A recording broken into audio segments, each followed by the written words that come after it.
Pathanamthitta Pulikeezhu beverages ഔട്ട്ലെറ്റിലും സംഭരണ കേന്ദ്രത്തിലും തീപിടുത്തം. ജവാൻ മദ്യനിർമ്മാണശാലയോട് ചേർന്നുള്ള ഔട്ട്ലെറ്റിലാണ് തീപിടുത്തമുണ്ടായത്. കോടികളുടെ നഷ്ടമുണ്ടായതാണ് പ്രാഥമിക നിഗമനം.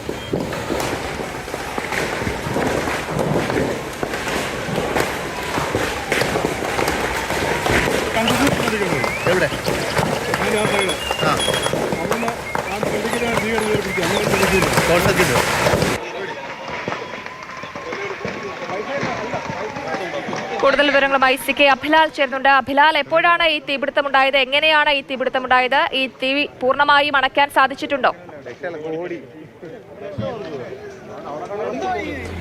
ജവാൻ മദ്യനിർമ്മാണശാലയായ പുളിക്കീടിലെ ട്രാവൻകൂർ ഷുഗേഴ്സ് ആൻഡ് കെമിക്കൽസിന്റെ വളപ്പിനോട് ചേർന്ന് തന്നെയാണ് ഔട്ട്ലെറ്റും അതോടൊപ്പം തന്നെ സംഭരണശാലയും പ്രവർത്തിക്കുന്നത്. രണ്ടിന്റെയും ഉടമസ്ഥർ എന്നുള്ളത് സർക്കാരിന്റെ കീഴിൽ പ്രവർത്തിക്കുന്ന ബിവറേജസ് കോർപ്പറേഷനാണ്. ഏറെ കാലപ്പഴക്കമുള്ള കെട്ടിടവുമായിരുന്നു. ഒപ്പം തന്നെ ഇവിടെ നവീകരണ പ്രവൃത്തികളും റൂഫിന്റെ റീവർക്കും പുരോഗമിക്കുന്ന വേളയിലാണ് തീപിടുത്തമുണ്ടായത്. രാത്രി 8 മണിയോടുകൂടി സംഭരണശാലയോട് ചേർന്ന ഭാഗത്താണ് തീ പടർന്നത്. മദ്യം അടക്കമുള്ളവയ്ക്ക് തീ പിടിച്ചതോടുകൂടി ഫലത്തിൽ എരുതിയിൽ എണ്ണ എന്ന കണക്കിലേക്ക് കാര്യങ്ങൾ മാറുകയായിരുന്നു. ബിവറേജസ് കോർപ്പറേഷന്റെ സംസ്ഥാനത്ത് തന്നെ ഏറ്റവും വലിയ സംഭരണ കേന്ദ്രങ്ങളിൽ ഒന്നാണ് പുളിക്കീഴ്. നിലവിൽ നമുക്ക് ലഭ്യമാകുന്ന അനൗദ്യോഗിക വിവരം അനുസരിച്ച് 20 കോടിയിലധികം രൂപയുടെ മദ്യം കത്തി നശിച്ചു എന്നുള്ളതാണ്. ഇവിടെ ഔട്ട്ലെറ്റിൽ മാത്രം 1 കോടിയിലധികം രൂപയുടെ മദ്യം ഉണ്ടായിരുന്നു. ചുരുക്കത്തിൽ കോർപ്പറേഷന് വലിയ സാമ്പത്തിക നഷ്ടം വരുത്തുന്ന തരത്തിലേക്ക് തീ ആളിപ്പടരുകയും കഴിഞ്ഞ 2 മണിക്കൂർ സമയമായി തിരുവല്ല, അടൂർ, പത്തനംതിട്ട, ചങ്ങനാശ്ശേരി എന്നിവിടങ്ങളിൽ നിന്നുള്ള ഫയർഫോഴ്സ് യൂണിറ്റുകൾ ഏറെ പണിപ്പെട്ട് നടത്തിയ ശ്രമങ്ങൾക്കൊടുവിലാണ് തീ അല്പം നിയന്ത്രണ വിധേയമായത്. പക്ഷേ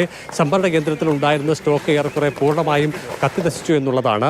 ആദ്യഘട്ടത്തിൽ തന്നെ തീ പടർന്നതോടുകൂടി അത് കൈവിട്ടു പോകുന്നു എന്ന് കണക്കാക്കി ഔട്ട്ലെറ്റിലുണ്ടായിരുന്ന ജീവനക്കാർ പുറത്തേക്ക് ഓടുകയും അതോടൊപ്പം തന്നെ ഫയർഫോഴ്സിനെ വിവരം അറിയിക്കുകയുമാണ് ഉണ്ടായത്. 20 മിനിറ്റിന് ശേഷമാണ് ഫയർഫോഴ്സ് സംഘങ്ങൾക്ക് സ്ഥലത്തേക്ക് ഓടിയെത്താനായത്. അപ്പോഴേക്കും വലിയ അളവിൽ തീ വ്യാപിച്ചിരുന്നു. പ്രത്യേകിച്ചും മദ്യക്കുപ്പികൾക്ക് തീ പിടിച്ചു എന്നുള്ളത് കൊണ്ട് തന്നെ തീ നിയന്ത്രണ വിധേയമാക്കാൻ ഏറെ പണിപ്പെടേണ്ട സാഹചര്യമാണ് നിലവിലുള്ളത്. ആളപായമില്ല എന്നുള്ളത് മാത്രമാണ് ഏറെ ആശ്വാസകരമായിട്ടുള്ള വസ്തുത. അതേസമയം തന്നെ കോർപ്പറേഷന്റെ നഷ്ടം 20 കോടിയിലധികം രൂപ വരും എന്നുള്ളതാണ് അനൗദ്യോഗികമായ വിവരം. എന്തായാലും വിശദമായ തെളിവെടുപ്പും അതോടൊപ്പം തന്നെ ഈ തീ പിടിച്ചതിനിടെയായ കാരണം അത് ഷോർട്ട് സർക്യൂട്ടാണോ അതോ നവീകരണ പ്രവർത്തനങ്ങളിൽ വന്ന പാളിച്ചയാണോ എന്നതടക്കമുള്ള വിഷയങ്ങളിൽ വിശദമായ പരിശോധനയുണ്ടാകും. നാളെ ഔദ്യോഗികമായ നഷ്ടത്തിന്റെ കണക്കുകൾ കോർപ്പറേഷൻ തന്നെ ലഭ്യമാക്കുമെന്നുള്ളതാണ് മനസ്സിലാക്കുന്നത്.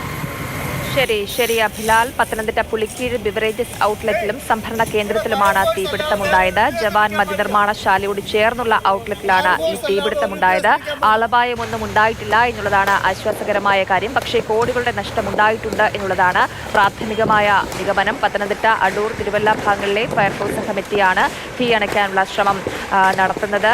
വലിയൊരു തീപിടുത്തമാണ് ഉണ്ടായിട്ടുള്ളത്.